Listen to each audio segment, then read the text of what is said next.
How you doing today, Mr. Cliff? I'm doing fine, my man. How's it going? Pretty good. Good to see you again. So we have two questions today, and Yep. they're kind of interrelated somehow. The first question, and for those of you that don't know who I am, even though you can't really see my face, I'm gonna flip the camera real quick so you can see me. But never mind. Anyways, I'm Exonic, and this is Clifford Murray, and he's going to be talking to us about some very important issues. The first question I have is, what can we do as a people to bridge the gap between African Americans, and people from the Caribbean? What can we do as far as people, and then what can we also do as far as connecting with the continent of Africa? Well, for years in this country, or if not decades or centuries, Africa in and of itself has been the dark continent. Has been a place where uh, has been looked upon as uncivilized, you name it. And we know throughout history, Anglo-Saxon white colonialists have gone down there and essentially raped them of their natural resources and so forth. So they control the narrative once again, like we kind of talked about on one of your previous interviews. When the narrative is being controlled, pumped through propaganda, negative propaganda about Africa and all of this and that, even black Americans here absorb a lot of that. I think during Roots there might have been an uptick where people were going back to Africa, the motherland, and so forth. But to look at Africa as a place to do business, a place to invest, a place to embrace things outside of this so-called negative stereotype, that's got to come from us being intelligent and getting the right, being fed the right propaganda, if you will, and the right information for us to even embrace Africa more than what we have in this country. So what can we do as people to start maybe learning more about Africa, learning more about doing investments throughout Africa? What can we do? It may just come down, Mason, to an inside job, if you please. Now, our black media, again, I go back to that. Our black media and things that come through our print media and what we hear and see. If we heard more and saw more of things coming from Africa and the black men and women in Africa who are doing things outside of what the so-called stereotype would be, then we would have more of a connection to say, hey, there's a rap artist, I think, by the name of Akon.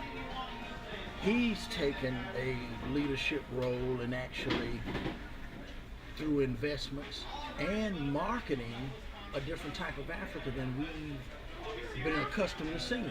So he would be a great example to show you how. They say, hey, look, most black Americans, if I hit the rewind button in my head, I've actually come across more black people here that want to go and visit European countries. Right. Even Caribbean. yeah. Everybody Very talk similar. about You going never to hear a black person Jamaica. even say, exactly, I want to go see the Republic of Congo, I want to go to South Africa, I want to go to Somalia. Right. Which, by the way, I've seen a lot of very beautiful black women from Somalia, but maybe that's another topic. But there you go. Right. Who's running the narrative? Who's channeling the actual visual and so forth about the positives, the positives of Africa, their people, culture, and it's a great place to do business and invest. That's a great answer. To add to that, I don't think people should always just take what they see on TV as the whole story. In other words, so Yeah, you got to do a basically, little digging, research on your own, maybe some reading outside of what's being pumped in from the satellite from outer space. exactly. So I think it's time for people to start looking at other ways of going and finding out information, like going on the internet, finding out about stuff with Africa, connecting with Africans who are already living here to see what they could do over there in respect to business or just even visiting. You have to go visit somewhere first before you even talk about going to start an investment, you know. So those are some of the things I talked about in my very first video, that, you know, people have to think about going to pay a visit. And then if you're an English speaking person, you want to focus and channel your energy on English speaking African countries where you're not going to struggle as much. Because if you go to a French speaking African country, then you're in a whirlwind of trouble, because everywhere around you will find people who speak English no matter what. But you know, it's probably better for you to go to a country that people speak English, because then you'll be able to get around a little bit easier. So those are some of the things I spoke about. And but it just honey. it all You guys starts have a from great day. thank you. It all starts from just doing a little bit of research and checking around. The next thing I want to go into is today is January the 12th. So yesterday, all over the news media, CNN, MSNBC, NBC, every major news channel was talking about the statements that the President Donald Trump made about Haiti and El Salvador. Did you hear those statements? I heard some things where he used a very derogatory term, quite frankly. I guess we can say it on this medium. He used the word shithole to describe nations or something to that effect. So basically, he was saying that why is the U.S. allowing all these people from shithole countries to come in the U.S.? And at the end of the day, the main thing I see with this is America is a nation of immigrants, no matter how you put it. This country is a nation of immigrants, whether they're old immigrants who have become generations, or people who have settled here, or newer immigrants. America is a nation of immigrants. So by you saying those things, it's really offensive, and I feel like he's just very disrespectful to this country, Well, period. my son, offensive could probably be this president's middle name. When he was running for president, the things that he's done while he's been president, the things that he's said, continue to say, we probably shouldn't be shocked. It really goes to say this president is unpresidential would be an understatement. He's probably done businesses with these so-called whole countries, as he put it, before he became president. His intentions to embrace immigration, and going back to what you said, well, we are a country of immigrants. I mean, even one of the comedians pointed out that his own wife even is an immigrant from another country.